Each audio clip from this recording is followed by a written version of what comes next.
যে বিয়ে যদি না করতাম তাহলে কখনই বুঝতাম না হাজব্যান্ডের সুখ, হাজব্যান্ড যে কি জিনিস ওইটা বিয়ের পরই বুঝতে পারছি। 10 দিনে আমার হাজব্যান্ড তা বুঝাইয়া দিয়ে গেছে।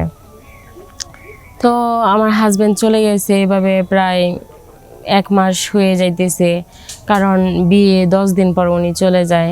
আমি যেহেতু একটা মেয়ে, যুবতী মেয়ে, আমার তো ইচ্ছা করে যাতে আমি ওনার সাথে আমি একটা সম্পর্কে থাকি, উনি যেন আমার সাথে ভালো ভাবে কথা বলে, আমরা যেন একটা সময় দিতে পারি। কিন্তু ওনার কাজের চাপের জন্য উনি আমাকে ভালোভাবে সময় দিতে পারে না। তখন উনি মানে আমি যখনই ফোন দিতাম উনি আমাকে বলতো যে এখন তো আমার স্যার আসছে, তুমি ফোন রেখে দাও। প্রতিদিন 1 ঘন্টাও ওনার সাথে আমার কথা হইতো না। এভাবে নিজেকে সবসময় মনে হইতো যে হাজব্যান্ড থেকেও আমার হাজব্যান্ড নেই, কারণ উনি আমাকে কখনো এভাবে সময় দিত না বিদেশে যাওয়ার পর।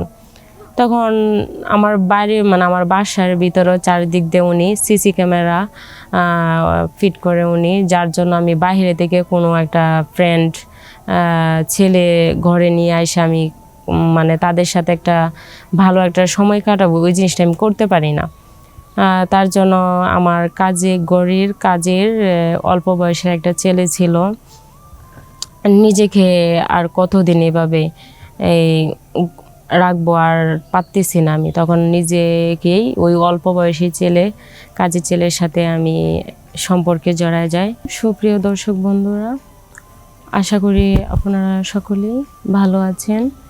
আমি তাসনিয়া, আমি আজকে আপনাদের সকলের সামনে আমার জীবন থেকে ঘটে যাওয়া একটা গল্প আপনাদের সামনে শেয়ার করতে যাচ্ছি।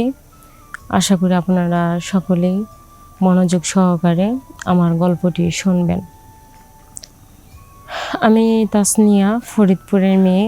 আমার দেশের বাড়ি ফরিদপুর। আমার শৈশবকাল থেকে শুরু করে এই সব কিছুই আমার দাদির বাড়িতেই আমার ছিল। আমি একটা খুবই ভালো একটা মেয়ে ছিলাম, ভদ্র মেয়ে ছিলাম, লক্ষ্মী মেয়ে। মানে আমার বাবা মা ওরা সব সময় আমাকে নিয়ে প্রশংসা করতো যে মেয়ে হলে আমার বড় মেয়ে সবচেয়ে ভালো। আমার বড় মেয়ে আমাদেরকে কখনো কষ্ট দিবে না, কারণ আমার বড় মেয়ে আমাদেরকে বুঝে যে আমাদেরকে কীভাবে অ্যাটেনশন দিতে হয়, সেটা আমার বড় মেয়ে আমাদের সাথে সবসময় করে। আমাদের সকালের নাস্তা থেকে শুরু করে রাতের ডিনার পর্যন্ত সেটা আমি নিজের হাতে আমি আমার বাবা মার জন্য তৈরি করতাম। আমার বাবা মা আমার হাতের রান্না খুবই পছন্দ করত, কারণ আমি নিজেও রান্না করতে অনেক ভালোবাসতাম। রান্না করতে আমার খুব ভালো লাগতো, সেজন্য আর কি আমার বাবা মা আমাকে নিয়ে অনেক প্রশংসা করত।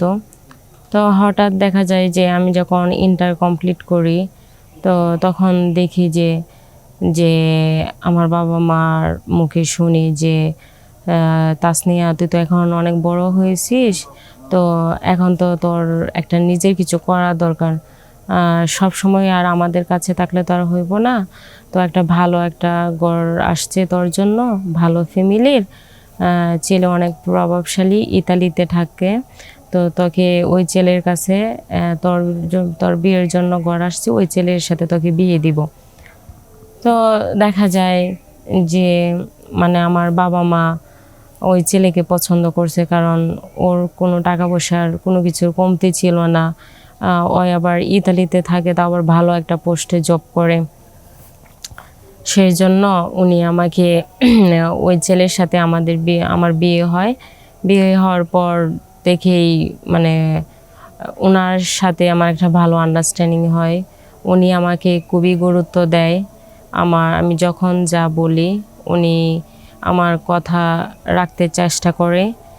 উনি আমাকে মাঝে মধ্যে সন্ধ্যার পর ঘুরতে নিয়ে যায়। আমরা অনেক ভালো সময় কাটাই। বিয়ের 10 দিন পর হঠাৎ করে ওর অফিস থেকে ফোন আসে বাইরে থেকে যে ওর বাইরে চলে যাইতে হইব। তো তখন আমাদের বিয়ে হয় 10 দিন। তখন আমাকে রেখে বিয়ে 10 দিন পর আমার হাজব্যান্ড ইতালিতে চলে যায়। তো 10 দিন যে আমার হাজব্যান্ড আমাকে যে একটা সুখ দিছে, আমাকে যেভাবে উনি আগলায় রাখছে, আমাকে যেভাবে উনি ভালোবাসছে, যে বিয়ে যদি না করতাম তাহলে কখনই বুঝতাম না হাজব্যান্ডের সুখ, হাজব্যান্ড যে কী জিনিস ওইটা বিয়ের পরই বুঝতে পারছি। 10 দিনে আমার হাজব্যান্ড তা বুঝাইয়া দিয়ে গেছে। তো আমার হাজব্যান্ড চলে গেছে এভাবে প্রায় 1 মাস হয়ে যাইতেছে, কারণ বিয়ে 10 দিন পর উনি চলে যায়। আমি যেহেতু একটা মেয়ে, যুবতী মেয়ে, আমার তো ইচ্ছা করে যাতে আমি ওনার সাথে আমি একটা সম্পর্কে থাকি, উনি যেন আমার সাথে ভালো ভাবে কথা বলে, আমরা যেন একটা সময় দিতে পারি। কিন্তু ওনার কাজের চাপের জন্য উনি আমাকে ভালোভাবে সময় দিতে পারে না। তখন উনি মানে আমি যখনই ফোন দিতাম উনি আমাকে বলতো যে এখন তো আমার স্যার আসছে, তুমি ফোন রেখে দাও।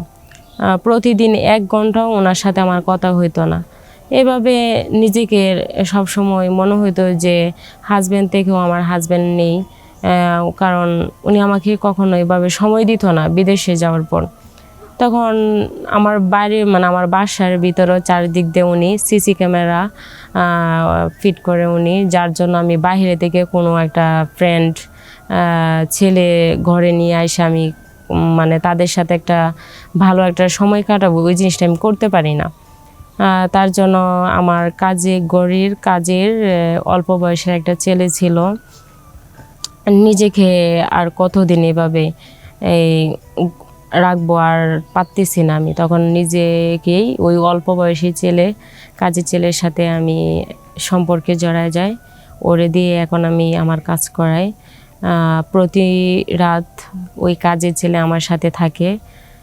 তো এটাই বলতে চাই যে স্বামী বাহিরে গেলে কোনো সুখ থাকে না। সুখ হয় যে টাকাতে সুখ মিলে না, সুখটা হয় স্বামীর দিকে, কারণ উনি আমাকে ওইভাবে সময় দিতে পারতো না। তো আজকাল দেখা যায় সমাজে বহু মেয়েরাই যে স্বামী বাহিরে চলে যাওয়ার পর মানে তারা তো এমনি এমনি পরকীয়ায় লিপ্ত হয় না, সেটা হয় স্বামীর অবহেলার কারণে অথবা একাকিত্বের কারণে তারা আর কি পরকীয়াতে জড়িয়ে যায়। আসসালামু আলাইকুম।